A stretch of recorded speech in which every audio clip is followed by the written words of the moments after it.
Hello, everyone, and welcome back to another week of Record Live. We are on today without my co-host Jared, so it's just myself, but it is also our special guest Krissie. Thank you for coming on today, Krissie. Thank you. Now, I don't know you too well, Krissie, myself. You are a contact that Jared has kind of clued onto. But when he told me about this conversation, I was really excited because I just think you have a really cool story and it's really interesting. So for everyone listening, watching, tuning in here, do you want to tell us a little bit to start with who you are, what your day-to-day kind of looks like, and why we've got you on the show today? Yeah. Well, thank you so much for letting me be here.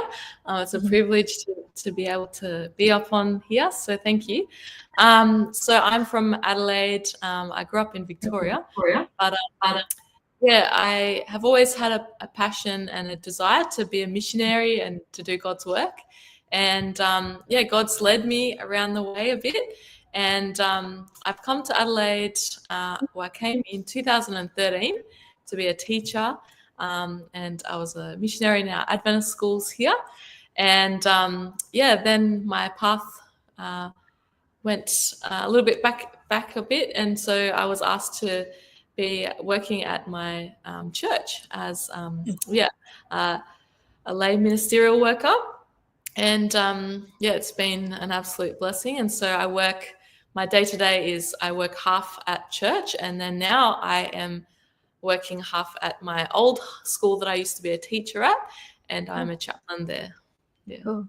Juggling a few different things there then. You mentioned you've always wanted to be a missionary. How young are we speaking? Like, was that a childhood dream? Was that a teenage kind of dream? Where did that begin for you? Yeah, I think it was childhood. My parents would always talk about going to places like China themselves, where they smuggled Bibles in, and we'd go to different. I remember growing up listening to different talks of people that went overseas, and not just overseas, but just lived a missional life, and that really excited me. Yeah. There's definitely some awesome stories. I remember hearing some growing up as well. I think a lot of people probably in the church have had a similar dream. But recently you did attend Papua New Guinea PNG for Christ. And we've had a few people on Record Live who have come on, who have gone there and shared their experiences. But what was your like? Did you go over with a role, or were you just kind of eager to go check it out? Well, at the start, when I first heard about it, I just thought, oh, they're just wanting preachers. I'm not a preacher. But then the pastor that I work with, Pastor William Moala, he said to me, oh, you're going to go? And I was like, me? And then he sort of planted that seed to go. And so I put my name down, and I got accepted to go with 12 others from South Australia. And I went. I had my own site where I preached. I'd never preached that many times in a row. So we preached every night, and we did market preaching, and sometimes morning early bird 5 a.m. preaching. So it was full on, and it just was definitely out of my comfort zone, but I absolutely loved it. Yeah, I'm not sure many pastors have even preached 12 in a row. That's quite a lot, but that's awesome. More than that. So it's crazy. Solid. So good. And following that trip, I understand that you then decided that you were going to go back. What was that about? Did you just have such an incredible time there that you were like, I want to bring people back to this? Or what was kind of your mindset with that? Like I've ran and I've been on many Stormco trips, so more mission trips in Australia. But when I was over there, it was just like such a different, unique experience. And I just absolutely fell in love with the people. They were so kind and so beautiful. And when I was having my farewell ceremony, they were just all crying and saying all these amazing things about me that I just couldn't believe. And I was just like, I can't leave these people. They're like family now. And so I was just like, I would love to just bring a team back and share this experience with other people. So just at that point, I just started thinking about how I could make that possible. And God placed the little seed in my heart and made it happen. To me, that sounds quite daunting, taking a group of people. Like, I would be the first to put my hand up to go to something, but when it comes to planning something and organizing a group, I would logistically probably get too overwhelmed. Was that something that you were also kind of anxious or stressing about, or were you just kind of like, I got to get people back, let's go, like I'll run this? Definitely. So I did like a second trip in January just to like sort of plan it, and just because it's hard to communicate with a lot of them when they don't have much connection with Wi-Fi and that sort of thing. But yeah, I definitely wasn't like, oh yeah, I've got this, and that's good, because when you think you've got it, then you're not going to rely on God more. So definitely clung to God and prayed a lot about it. But yeah, it was always that fear. Like I've always run trips and stuff in Australia, but overseas is a whole new playing field. And I just was like, well, just got to give it to God, and He blessed immensely. So yeah, awesome.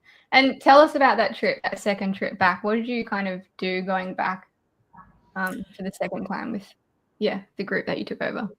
Yes, so I was actually blessed because Rose, who works for SPD Volunteers, reached out and said, hey, I'd love to advertise on there. And that was amazing because many extra people heard about it, and many people from Papua New Guinea, mainly in Port Moresby, decided that they wanted to come along. And so that was incredible. So we started off meeting we made a WhatsApp group, started praying together as a team before we went over.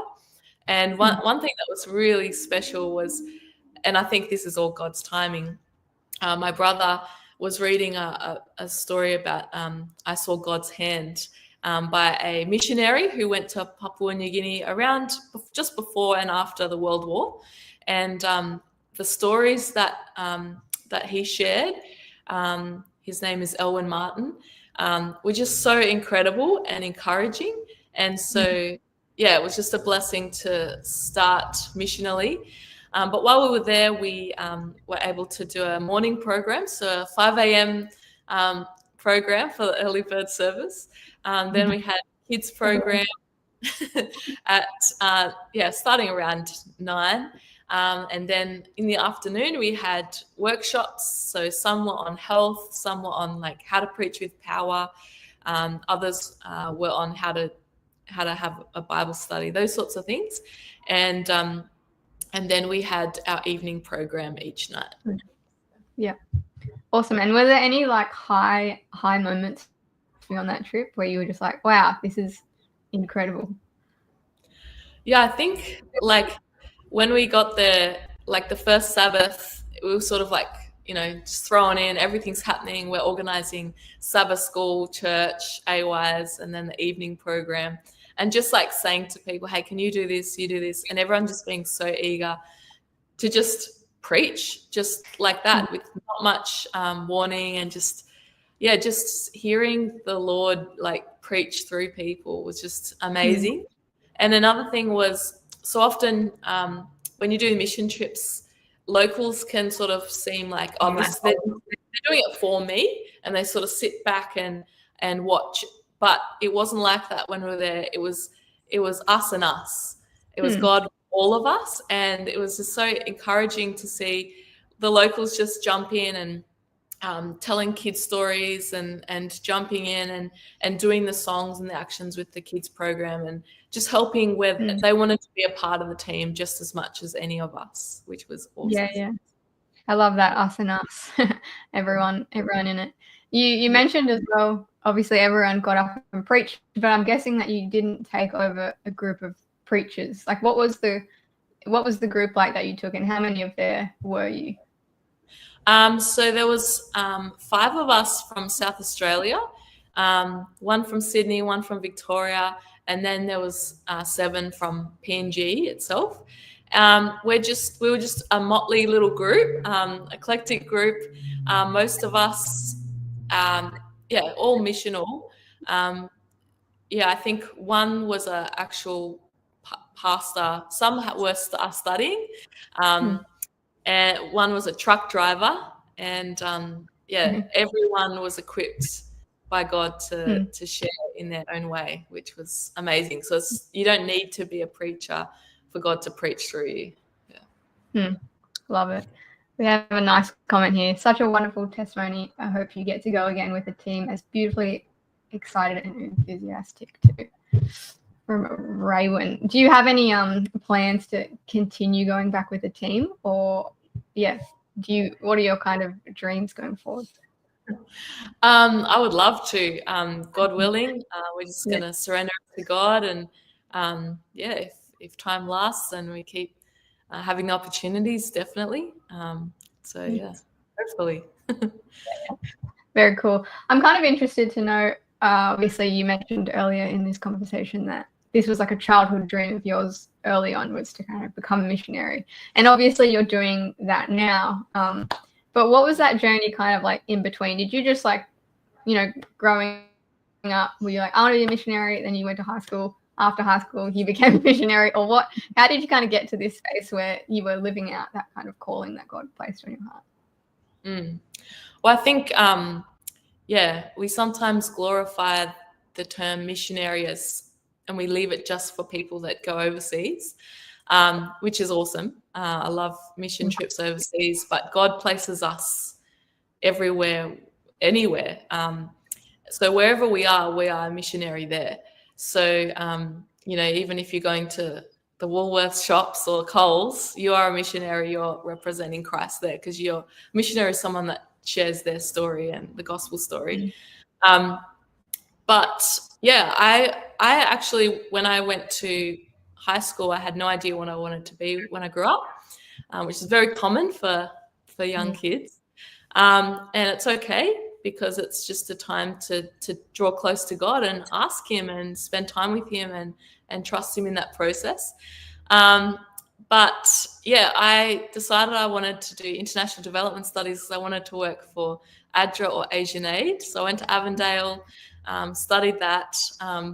But I was too, once I graduated, I was too scared to go overseas with ADRA for 2 years.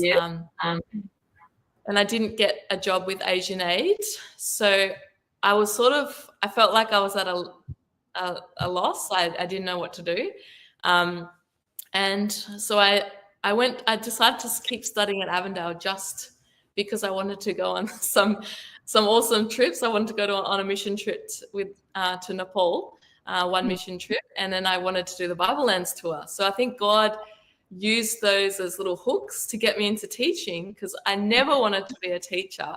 But once I did my placements, I fell in love with teaching and I loved it. And I can see, looking back, how teaching grew me and trained me into being more organized and just having those skills to organize people. And I was able to organize my first trip, my first Stormco trip in my second year of teaching, and that was just one of the biggest I've ever had. That's so cool. I think it's awesome that, obviously I also have wanted to be a teacher, and sometimes I get scared voicing that because he's going to put me in that position. I don't think he will, but I think it's awesome that you stepped into things and kind of looked for opportunities as to how you could live out that like missionary calling on your heart. And I guess going into being a teacher, did you find that you were still, you mentioned that you can be a missionary in Woolworths, but in what ways did you find you could be like a missionary in like the classroom or in your local church during that period?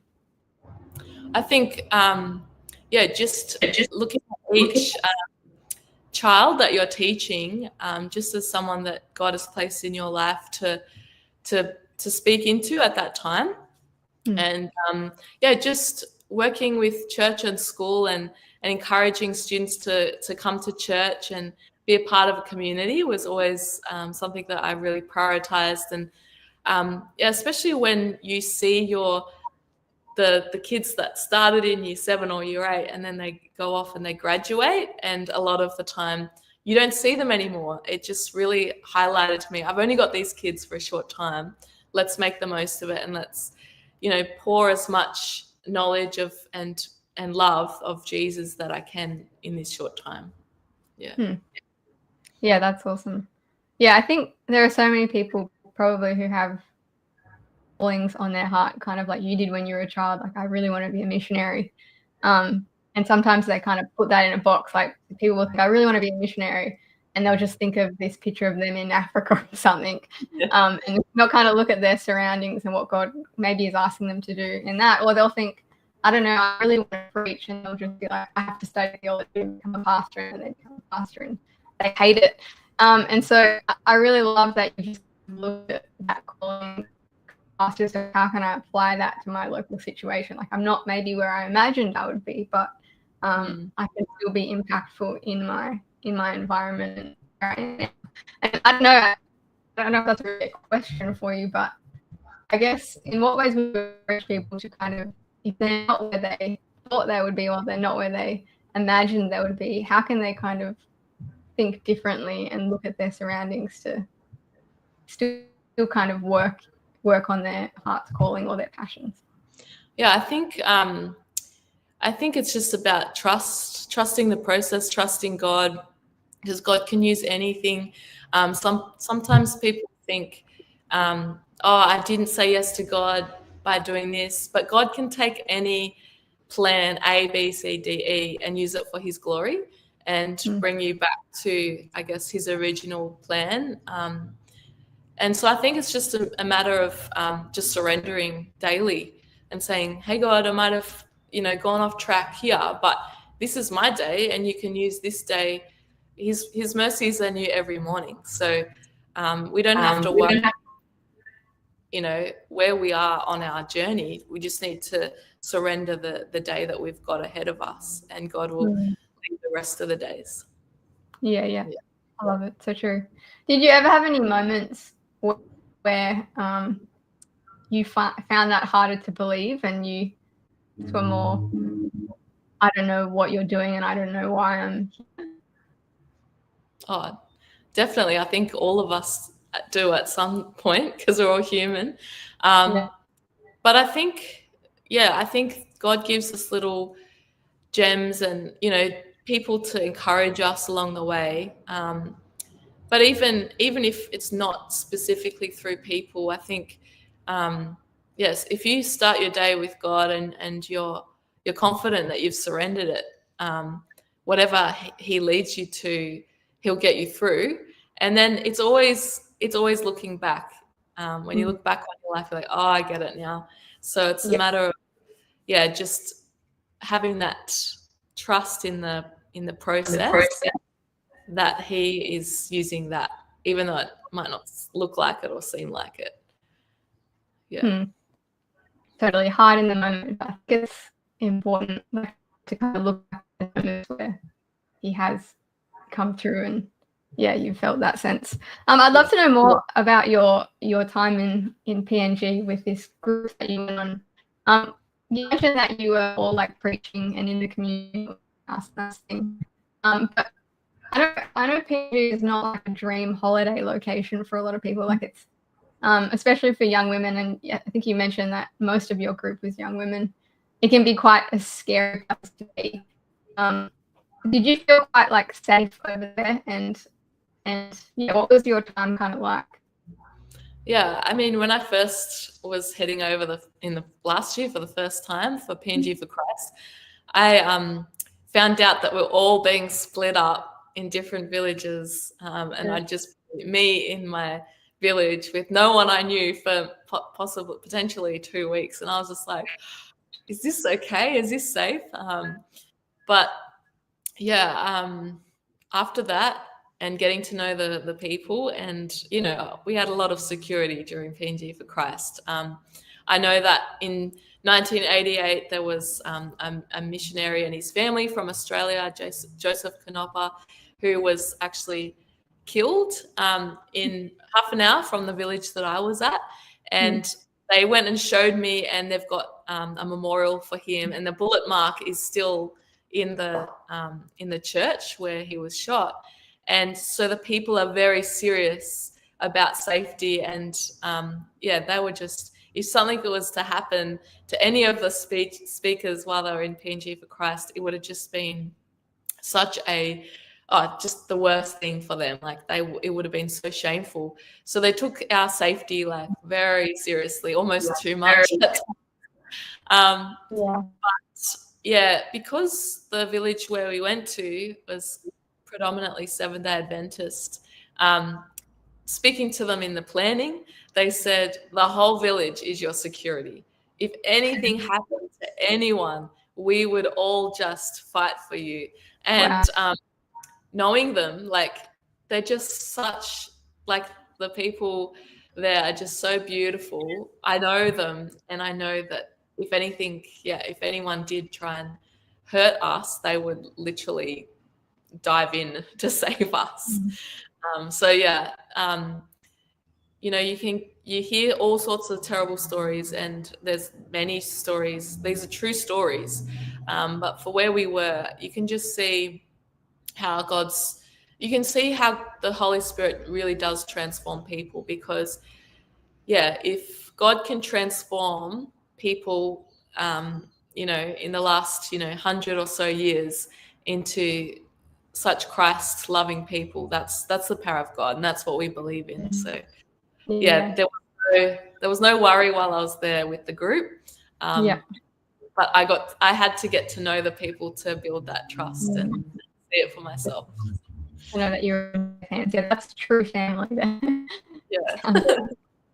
And you've done storm coach trips in the past, led them, is that correct?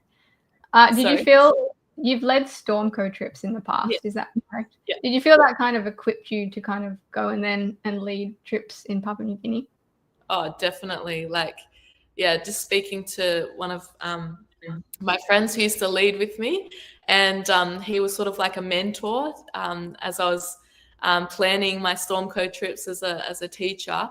And he's just like, wow, look at what all those Stormco trips has led to, because we've led many school trips to Port and many groups.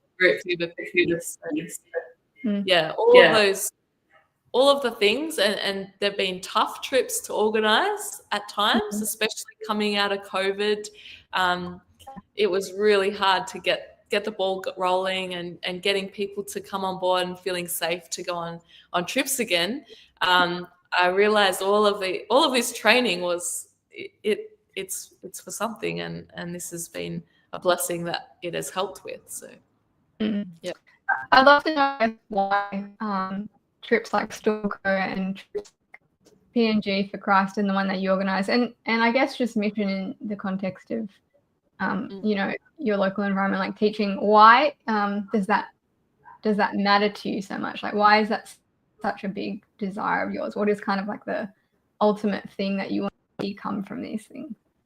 I think like you can't like change people. That's God's job. You can't force people to do things. Like, that's not even God's job. God is so far from force. But you can, and I believe William from New Zealand, the youth director there, he said, you can't change people, but you can create an environment for them to grow in, and help them to make those decisions. And I think going away on mission, like Stormco or overseas mission, or I've been involved in youth rush programs as well, literature evangelism. All of those sorts of things takes you away from your normal environment where it's just saturated in prayer. Prayer is a big thing.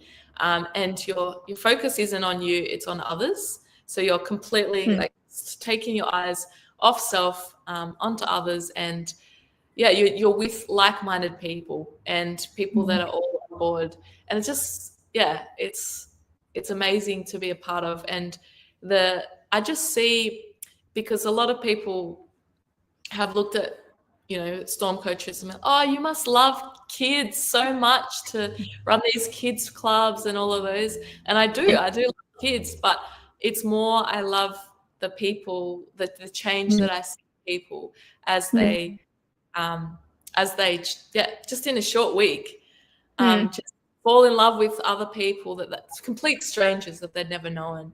And that the way that God leads and grows in that short amount of time is just amazing. And I think we need more of it in this world. Absolutely. Yeah, I think that's really awesome. You can't change people, but you can change their environment and their views on things. So good. I know, I feel like a lot of the time in church, a lot of people are kind of wrestling with this whole, I know that you're not a pastor or becoming a pastor, but wrestling with this whole women in ministry thing.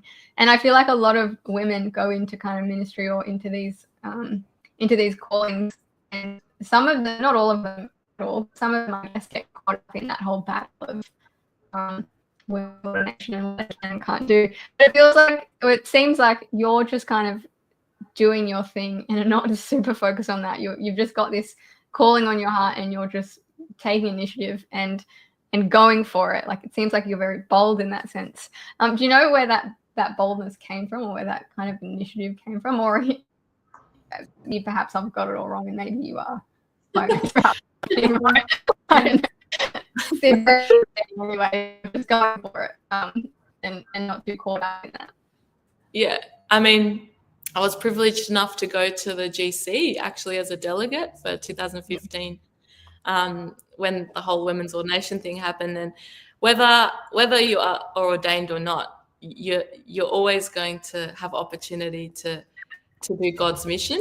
And yeah, I think when we get bogged down in all of the pain and the heartache of all of that, it can cause bitterness, and bitterness just can blind us to what God can do through us. So yeah, I just put all that to the side and just focus on Jesus, look to Jesus, and yeah, it's what He has placed on your heart.